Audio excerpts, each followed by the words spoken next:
Basically जो पूरा का पूरा वर्ल्ड है वो फंक्शन करता है लॉ ऑफ कन्वर्जन के कॉन्सेप्ट पे। सो लॉ ऑफ कन्वर्जन का कॉन्सेप्ट बड़ा इंपॉर्टेंट है, बड़ा ब्यूटीफुल है, बड़ा सुपर पावरफुल है। अगर हम इस चीज़ को समझिए तो हमारे कुछ क्वेश्चंस वो भी क्लियर हो जाएंगे। फॉर एग्जांपल हम ऐसे सोचते हैं, some people are multi millionaire, some are millionaire, some are billionaires, some people are poor, why? ये क्वेश्चन का आंसर हमें आज मिलने वाला है। Okay, so yes, so basically पूरे जो वर्ल्ड है, पूरे वर्ल्ड के अंदर जितनी फिजिकल चीज़ें हैं जो किस तरीके से फंक्शन करती हैं, वो आर्ट ऑफ कन्वर्जन के कॉन्सेप्ट पे करती हैं, द लॉ ऑफ कन्वर्जन के कॉन्सेप्ट पे वर्क करती हैं। जितने भी एनिमल्स हैं, जितने भी प्लांट्स हैं, और इवन दो ह्यूमन बीइंग भी जो है आर्ट ऑफ कन्वर्जन के कॉन्सेप्ट पे अगर वर्क कर रहे हैं तो अल्टीमेटली वट एवर गोल जो भी तुम चाहते हो बनना, उस चीज़ तक आप पहुंच जाओगे अगर आपको वो चीज़ समझ में आ गई। बिकॉज हम जानते हैं ना, जितने भी सारे ट्री हैं वो सिमिलर हैं, मीन्स सभी के सभी वाटर लेते हैं, सभी के सभी सनलाइट लेते हैं, राइट, और सभी के सभी ऑक्सीजन, कार्बन डाइऑक्साइड लेते हैं, सॉरी, ओके। सो और सभी के सभी सिमिलर वे में ग्रो होते चले जाते हैं, राइट। ग्रो तो हो रहा है ना, कोई छोटा है, कोई बड़ा है, कोई जॉइंट है, बट कहीं ना कहीं वो अपनी नेचुरल कैपेबिलिटीज़ के, नेचुरल एबिलिटीज़ के अनुसार ग्रो हो रहे हैं। जितने भी नेचर ने उनके अंदर पोटेंशियल रखा है, उस पोटेंशियल को वो कम्प्लीटली यूज़ कर रहे हैं और अल्टीमेटली उसका फ्रूट्स हमें दिखता भी है, right. So same concept apply होता है। इससे पहले एक चीज़ और समझा दो, जितने भी जो जो वाटर है, वाटर किसका कॉन्सेप्ट है? वाटर के जो फॉर्मेशन है वो वेरियस कंपोनेंट से मिलकर बना है, राइट। वेरियस रिएक्शंस उसके अंदर हुई हो, मीन्स यहाँ पर भी कन्वर्जन हो रहा है। ऑन दी अदर हैंड, अगर हम ट्री का एग्जांपल लें, एक जॉइंट ट्री का एग्जांपल लें, कोई भी प्लांट का एग्जांपल लें, तो उसका फॉर्मेशन कैसे हुआ? उसके अंदर भी तो कन्वर्जन हुआ है। कैसे कन्वर्जन हुआ है वो मैं आपको समझाती हूँ। एक छोटा सा सीड था, उसको हमने वाटर दिया, उसने सनलाइट ली, वो सीड कहाँ में कन्वर्ट होगा? एक जॉइंट ट्री के अंदर, एक ट्री के अंदर, राइट। तो सेम कॉन्सेप्ट ह्यूमन बींग के ऊपर अप्लाई होता है। ह्यूमन बींग भी अनलिमिटेड पोटेंशियल होता है हमारे अंदर, बट यहाँ पर हमें अपने पोटेंशियल को एक्चुअलिटी में बदलने के लिए हमें बहुत सारे सेक्रीफाइसेस देने होंगे, राइट। यहाँ पर हमें आर्ट ऑफ कन्वर्जन का कॉन्सेप्ट है उसको समझना पड़ेगा, right. Okay, if you want to become a multi millionaire, then on the other hand आप क्या कर रहे हो? 7 आवर गेम खेल रहे हो। So how can you think कि आप मल्टी मिलियनर बन जाओगे?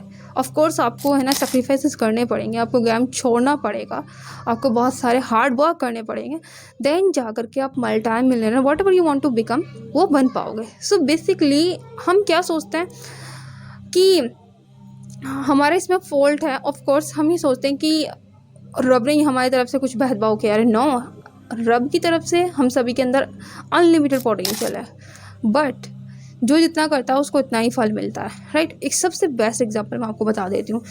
सो बेसिकली और क्या होता है? और डिस्पोजिशन होता है, डिपोजिशन होता है मल्टीपल वैल्यूबल जो मटेरियल्स हैं, वैल्यूबल एलिमेंट्स का, राइट। बट उसको उसके अंदर से जो वैल्यूबल एलिमेंट्स है, वैल्यूबल मटेरियल है, उनको निकालने के लिए उसके अंदर बहुत सारे मशीनरी प्रोसेस के थ्रू उसको ले जाना पड़ता है, बहुत सारे इंडस्ट्रियल प्रोसेस के थ्रू उसको ले जाना पड़ता है। देन अल्टीमेटली कितने स्टेप में मशीनरी प्रोसेस होता है, देन जब जा करके हमें जो और के अंदर से वैल्यूबल जो एलिमेंट निकलते हैं वो हमें मिलते हैं, राइट। कंपोनेंट निकलते हैं वो हमें मिलते हैं, like iron, silver and gold, what ever, ठीक है ना। तो आप समझो आउट ऑफ कन्वर्जन का कंसेप्ट कितना ब्यूटीफुली अप्लाई हमें दिखने को मिल रहा है प्रकृति के अंदर। एक और था, और के अंदर डिपोजिशन था मल्टीपल वैल्यूबल कंपोनेंट का, देन उसको कितनी सारी मशीनरी प्रोसेस के थ्रू ले जाया गया, मीन्स बहुत सारे सेक्रीफाइसेस देने पड़े, देन अल्टीमेटली हमें वैल्यूबल कंपोनेंट मिले। सो सेम कॉन्सेप्ट अप्लाई होता है ह्यूमन बींग के ऊपर। जब ह्यूमन बींग बॉर्न होता है तो वो कम्प्लीटली प्योर एंड फ्रेश रहता है, उसके अंदर अनलिमिटेड पोटेंशियल होता है, राइट। सो अगर वो अपने पोटेंशियल को एक्चुअलिटी में बदले तो अल्टीमेटली अपने गोल को अचीव कर सकता है। Whatever you want to become doctor, engineer, और या फिर अपना कुछ बिजनेस सेटअप करना चाहते हो, मल्टी मिलियनर बनना चाहते हो, वट एवर, बट उससे पहले आपको बहुत सारे सेक्रीफाइसेस देने होंगे। आपको बहुत सारे जो साइकोलॉजिकल चैलेंजेस हैं उससे गुजरना पड़ेगा, बहुत सारे आपको सेक्रीफाइसेस देने होंगे, हार्ड वर्क करना होगा, देन जब जा कर के आप अपना कोई भी गोल अचीव कर सकते हो। तो आर्ट ऑफ कन्वर्जन का कॉन्सेप्ट को अगर ह्यूमन बीइंग अच्छी तरीके से समझ लेता है कि यस, प्रकृति ने सभी के अंदर इक्वली पोटेंशियल डाला है इक्वली, और सभी के अंदर टैलेंट है, बट उसको फिगर आउट करने की ज़रूरत है, हमारे अंदर क्या पोटेंशियल है, देन उसको एक्चुअलिटी में कन्वर्ट करने की ज़रूरत है। सेक्रीफाइसेस के थ्रू, हार्ड वर्क के थ्रू, राइट। सो यहाँ पर आप समझ रहे हैं ना, प्रकृति से सीखने की कोशिश कर रहे हैं ना, कहाँ पर वो एक सीड था, देन उसने नेचर की पोटेंशियल जितने भी उसके अंदर था उसको कन्वर्जन करा कि हम एक जॉइंट ट्री में एक छोटा सा सीड वाटर और सनलाइट और कार्बन डाइऑक्साइड की मदद से एक बड़े जॉइंट ट्री में कन्वर्ट हो गए। तो ये समझ आ रहा है ना हमें आर्ट ऑफ कन्वर्जन का कंसेप्ट उसने प्रकृति से लिया और कंसिस्टेंटली और पूरे डेडिकेशन के साथ अपना काम करा एंड देन अल्टीमेटली एक गोल पर पहुंच गया। Same concept apply to human being. अगर हम ऐसा सोचते हैं, एक कोई पर्टिकुलर गोल डिसाइड करें और हम ये ध्यान से अपने माइंड में बिल्कुल फिट कर ले इस बात को, यस नेचर ने, रब ने हमारे अंदर अनलिमिटेड पोटेंशियल रखा है, बस हमें क्या करना है, उसको एक्चुअलिटी में कन्वर्ट करना है, उसको अब कन्वर्ट करना है, उसको अब अचीव करना है, राइट। सो यहाँ पर हमें अपने बहुत सारे एफर्ट्स लगाने पड़ेंगे, देन हम अल्टीमेटली इस गोल को अचीव कर सकते हैं। तो कहते हैं ना कि भाई कुरान में अल्लाह ताला क्या फरमाते हैं कि मैंने तुम्हें साइन दिया है प्रकृति के अंदर और तुम्हारे जितने भी डेवलपमेंट के रिसोर्सेज है वो मैंने सारे के सारे इसी प्रकृति में, इसी धरती पर रख दिया है। सो ये आपके ऊपर डिपेंड करता है कि आप किस तरीके से यूज़ कर रहे हो, आप उनको देख रहे हो या बस इग्नोर कर रहे हो या देख करके कुछ सीख रहे हो प्रकृति से, right. So this is what we need to adopt right now if we can.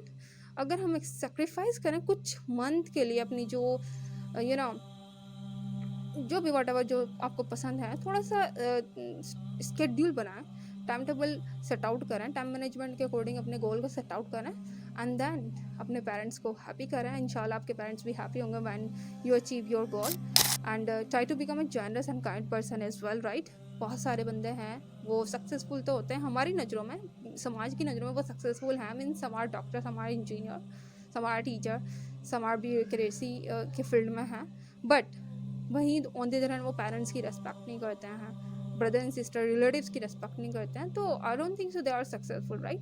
So if you आप किसी भी फील्ड में हो या फिर जाना चाहते हो तो प्लीज़ अपने काइंडनेस, जनरस, अपना एटीट्यूड अच्छा होना चाहिए, कैरेक्टर भी अच्छा होना चाहिए, राइट।